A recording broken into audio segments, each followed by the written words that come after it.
SmarterMarkets is back at the FIA Boca. I'm joined by Keith Todd, chairman of Sapphire Technology Group, and Joe Schroeter, chief transformational officer. Hi. Thanks for joining us. Good to be with you, David. And this is perfect timing because you both had a big announcement this morning. Could you talk to us about the big announcement this morning? Yes, it was important to get the news out. As we all know, Boca is a big event with a lot of important decision makers here. So the announcement of this call was Sapphire Technology Group has, in a sense, two initiatives. One is on, and Joe will talk about it maybe in a moment, leadership and shared experience of how to create sustainable growth companies in the technology space.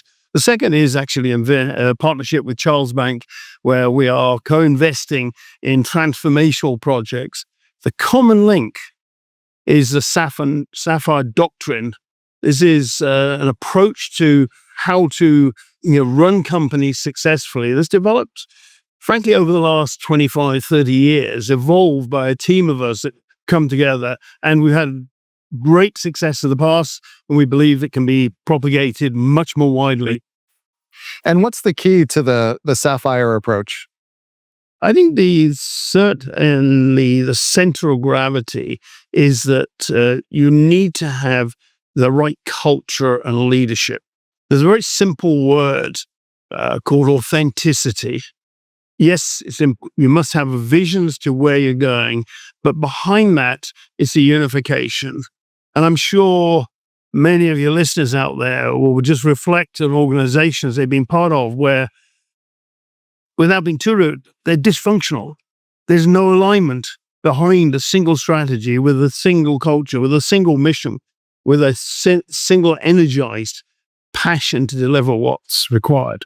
And that's a good time to bring you in, Joe, because you're handling the leadership educational piece and hopefully teaching people how not to be dysfunctional. First of all, a little bit of a shout out to Chris Charrington, who is with a company called Kintail Consulting, and he's really our partner on this leadership stuff. But I mean, the essence of it basically is this, right? Is that the windows of opportunity are open and closing much more quickly in today's world. And some of the things that Keith and I have worked on over the years is how do you accelerate the pace of a company? And a lot of people seem to think that that's by making people busy or giving them a ton of things to do or having a recipe or a playbook, right? But we really think that the best way to do that is engage the entire company, have a few basic business principles that you apply overall. And so, we kind of hatched this leadership summit in Boulder in September, where we're bringing a group of people together. And a lot of it is around, hey, here are the principles that Keith has developed over the years. Here's the transformation process that I've developed over the years. Now let's, brainstorm, let's talk, let's dialogue around some of these things, around how you actually apply them to real world problems. So that's it in a nutshell. And you mentioned, how the cycle moves so quickly now. And I'm curious because, last year, the conference was all AI conversations. Right. This year, it's prediction markets and tokenization and 24/7 trading. Yeah. How do you advise companies to either try to balance seeing through, what's the hot topic at the moment versus knowing when they need to pivot? So, I'll let Keith speak to this as well, but leaders have fundamentally two roles, right? One is seeing around the corners about the things that are legitimate. And two is balancing delivering results today with driving the change that needs to happen, basically tomorrow. And so I think that the leader's job is getting the organization comfortable with that sort of dynamic and things. And that's really what the conference, frankly, is about. But I think that with your comment on AI, people have to really get comfortable with AI in that it was a topic last year. But this year, you have to get comfortable with the idea that everything that you do today to become relevant might be irrelevant in 6 months, and you got to do it again. So it's like a perpetual transformation machine. Yeah, I think the way to think about this is in sort of three domains. There's the immediacy of where a company is today. There's the transformation to get it operating today, but it's a future roadmap.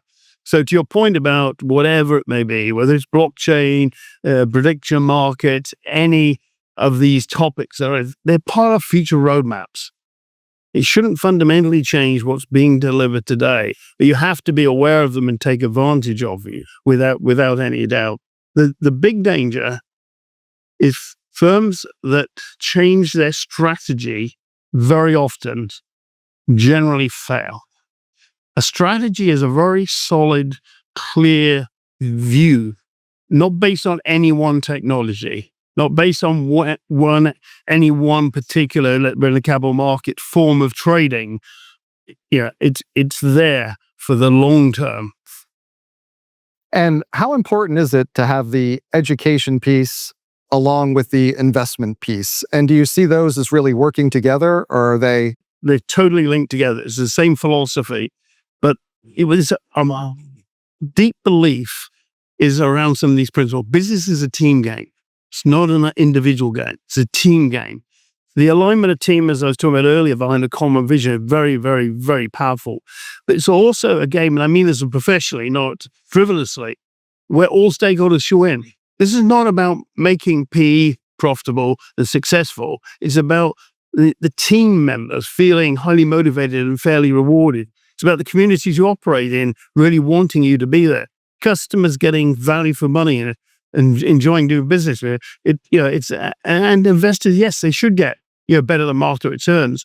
So they're linked together by this whole philosophy. But we believe so strongly in this, we can't invest in enough companies. We want to spread the doctrine by infusing it in others who can take it into other marketplaces. And there's so many different types of companies represented at this conference, right? You have the whole derivatives ecosystem from regulators, exchanges, technology companies, vendors. Are there certain types of companies or a certain stage of company where you feel you can be the most useful to them, and the types that you're looking forward to talking to this week? Yeah. Let me just take it probably.